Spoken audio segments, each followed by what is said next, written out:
Yeah, imbere ko twinjira mu kiganiro cyacu abafana ba basket bon barabizi muri kuno kwezi harabaye Coupe du Monde ya basket bon yaraheze tukira petit gice cyose tuma twaza ati habaye Coupe du Monde ya basket ni Amerika yotsinda USA mugabo nkuze ngatangura kubiraba nkaraba histoire yabyo majezi olympique cyangwa ibiki para Amerika yatsindwa kenshi mugani ko nyene abastare bayo batari batazi iheruka kuba Amerika yatsinzwe no Bufaransa yatsinzwe 11 septembre apparemment septembre abanyamerika ni bagwa neza cyane ingoro mbiza 11 septembre zitera zigwira bon David ko ari nkuru binyinshi za 11 septembre mugabo kwa kuyaga gusa nego bon nibaza ati abanyamerika zira bino video niya iraba naza kumva kumvuga basket yiwabo azokumva ko ndabakunda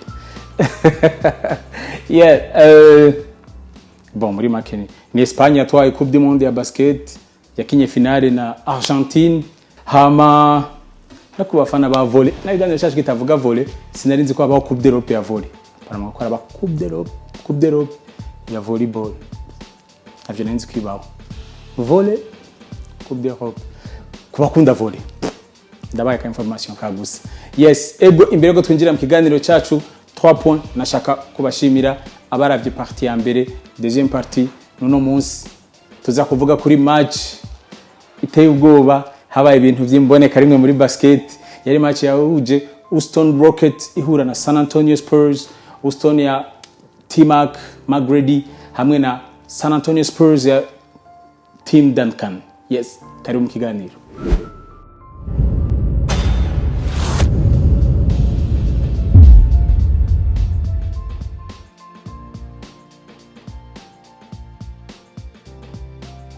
championnat ya NBA ya 2004-2005 ico gihe nibyo San Antonio yari strong cyane muguno munsi story yanje acteur principal wayo si Tim Duncan cyangwa San Antonio ni T-Mac McGrady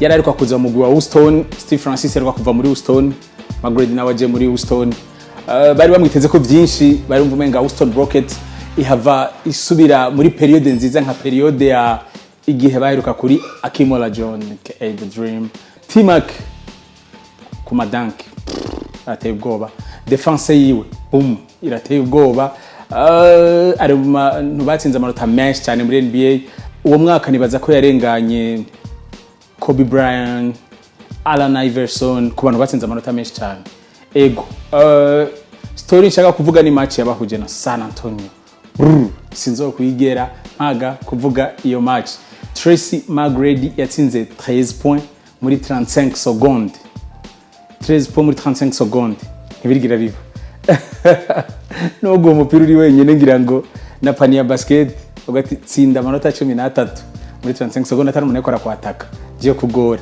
yabigize muri match ya NBA let's go tusubire inyuma muri 2004 Spurs now lead it 5-2. Blocked by Nesterovic. Handled by McGrady.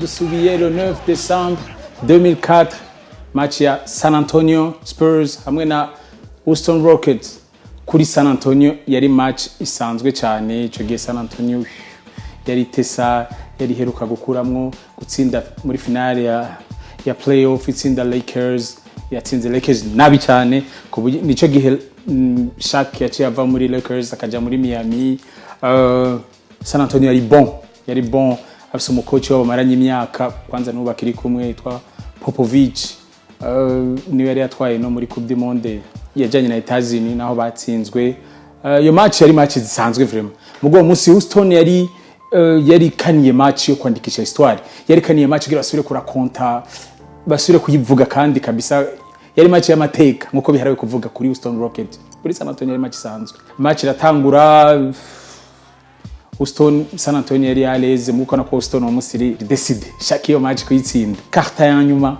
murazi ko byose by'amabibera karta ya nyuma niyo no mustiza kuvuga ko cyane ahabereye action ziteye ubwo tugende kuri 4e carton igice cya nyuma cha match ya basket pulls up for the three and comes up short. Rockets are hearing it from the crowd now. Yes, they are.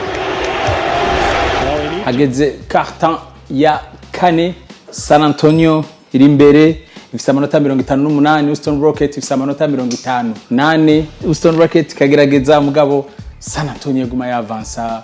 Tim Duncan hawushama lance bamugiriye ikosa lance zose akazinjiza. Uwo musi Brown yari ku forme yatari lance zose Brown akazinjiza. Bari kuri 66-62, toujours San Antonio iri imbere 4 points. Hasigaye 2 minutes match ihere.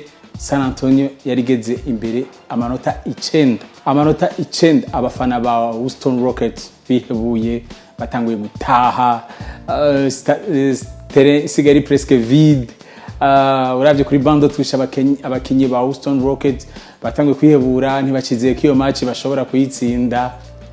Mamen T-Mac Magredi ati jewe ngira ndavyifatire mu minwe.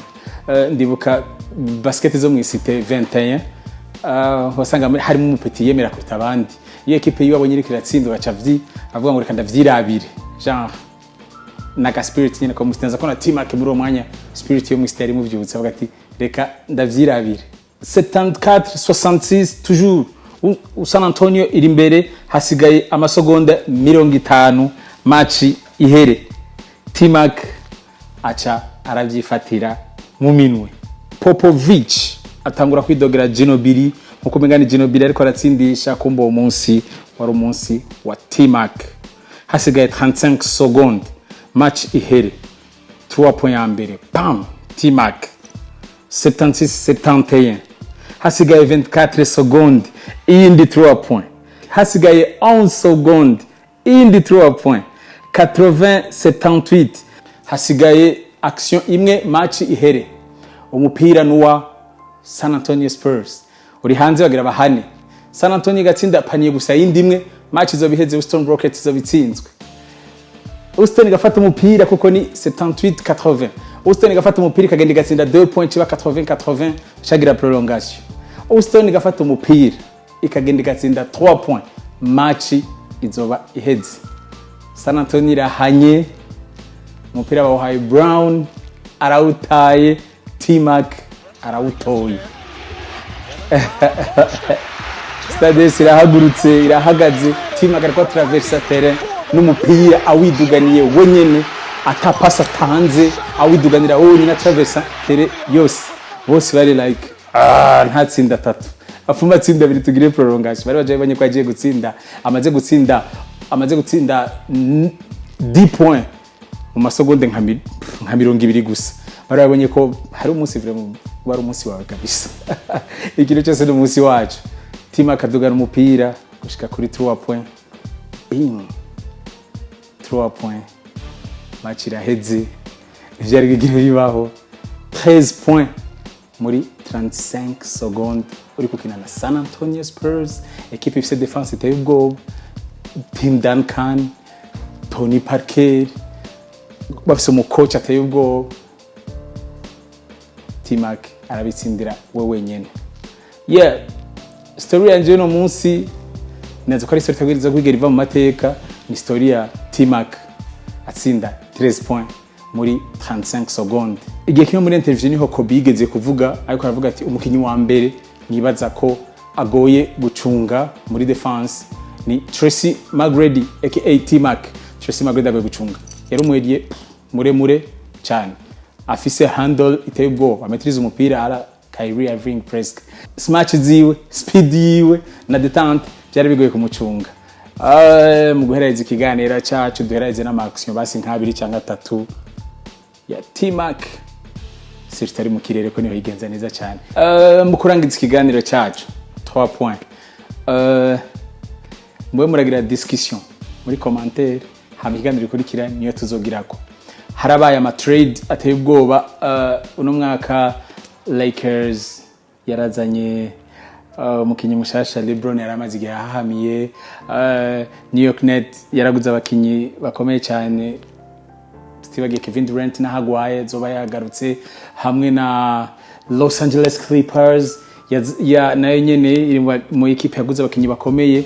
Tutibagiye na Russell Westbrook aja gusanga muri Houston Rockets, the Bird, James Harden, yego kubgawe wibaze ko uyu mwaka je equipe zagize ama trade atari arizo zizotsinda canke abafana ba Dub Nation muracari sure yuko the Splash Brothers aribo bazokora ibintu bikomeye. Discussion muri commentaire mwese avuga ico yibaza ngene bizogenda izotsinda nizotsinzwa. Emission kurikira tuzoja tuhera ku ma commentaire mwagize, discussion mwagize ivyo mwavuze iyo mushikike mbaza kuzotsinda niki. Yo, thank you gukurikirana 3 points Big Zoé tingaha ku bwanyu. Don't forget like, subscribe, share, comment. 3 points